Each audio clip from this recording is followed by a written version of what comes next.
At this heart-stopping moment, she finally unleashed her deep yearning, bittersweet, as fate loves tricks. Gerda casually doodled a few portraits of Lily and unexpectedly caught the eye of a gallery owner now that someone with taste.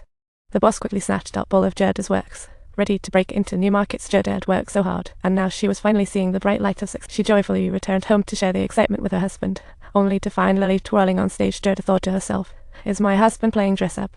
Unexpectedly, Lily had already been engaging in some profound exchanges with that man in the concealed corners beyond her reach. What an exhausting heartache it is. Finally mustering courage, Anna told her wife her long-kept secret. She once had a crush on a boy named Hans. Unfortunately, her dad found out, and she had to bury those feelings deep, missing out on so many great performances over the years. All these years, she was in pain and struggled until Lily appeared and awakened her true self. It's like a little secret in the mirror. While speaking, Anna suddenly broke down, her body starting to perform what a dramatic heart show. Seeing this, Gerda rushed her to the hospital, thinking, "Call the doctor, we've got a drama queen." Anna confessed Lily's issue to the doctor, but the diagnosis was too simple. How uninspired. The doctor was aggressively treating her with radiation. It was brutal and fierce. Watching her husband struggle in fear and despair, Gerda felt a mix of emotions. She loved her husband dearly, but also needed Lily from her paintings. She wished Lily would vanish, yet couldn't bear to see her husband in. Amid the doctor's rough act, Anna's condition not only failed to improve, but grew weaker. Talk about a reverse before. Just then, news from Paris arrived. Gerda's art caught the attention of the Duval Art Gallery. She had made a comeback triumph. Gerda took still recovering Anna to Paris, where her unique works were highly praised in the beautifully romantic city of art. Especially Lily in the paintings, who became the star of the show. Every time someone praised Lily, Anna couldn't help but feel giddy. Anna's determination grew stronger, and little by little, her physical form began to fade, while Lily's stage only grew stronger. The next day, Gerda wanted Anna to help her with a backdrop painting, hoping to bring back that good husband. But the current Anna was already lost. She didn't want to go back and instead ventured to the red light district to learn about femininity. To save her beloved, Gerda sought out Anna's childhood friend Hans, hoping he could defuse the situation. But when Gerda brought Hans home the next day, what she found was a beautifully dressed Lily. The big reveal had occurred. Hans recognized Lily right away. In her world of disguise, everyone was in on the act with her. "I'm sorry about Anna because she told me you're her good friend."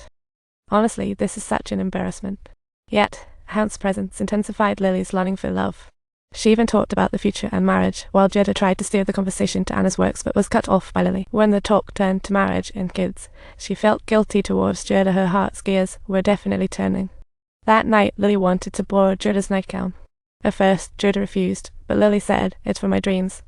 Gerda's heart softened, and she couldn't refuse what a conscience read. When Lily saw fought in the mirror, Anna gradually became an old dream that faded away. Why cling to this empty shell? Once Gerda allowed Lily to come back home, the repressed soul was finally liberated. What a soul relocation. She shed her long-standing oppression and disguise, embracing her true self. What a rebirth. In response to this understanding, Lily voluntarily became a model, pouring unique flavor into Gerda's creations with fresh inspiration. The past Anna was forever in the past, but the love never faded. Now she, in a new identity, protects her bond with Gerda in another softly determined way. People marveled at Lily's beauty, and Gerda started to gain notice, yet at the grand art exhibit, Anna was nowhere to be found.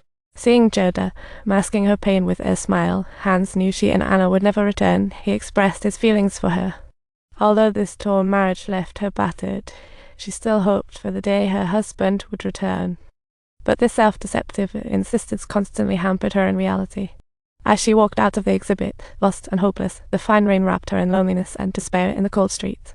She was unwilling to accept this and tried one last time to convince Anna to end this game, but for Lily, it was a soul journey. "I need to see Anna. Please let me help. I really need my husband. Can you help her?" They loved each other but got trapped in the gap of gender perception, drifting further apart. What a violent. In this predicament of self and love, there are no winners, and the last trace of blush was wiped clean. Anna encountered her repressed self in the mirror. Their soul separation felt like heartache, but upon seeing Gerda, it turned into a journey of life.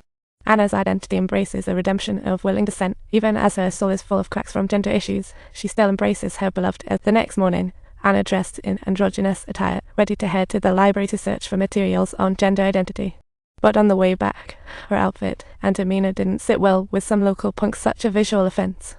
Anna felt the urge to fight back, while Lily wanted to refuse, yet they were met with a beating as revenge goes. Not wanting Gerda to see her battered self, she hurried off alone to find Hans. Hans urged her to see a doctor again, but in that they were rife with prejudice, doctors would label her as twisted.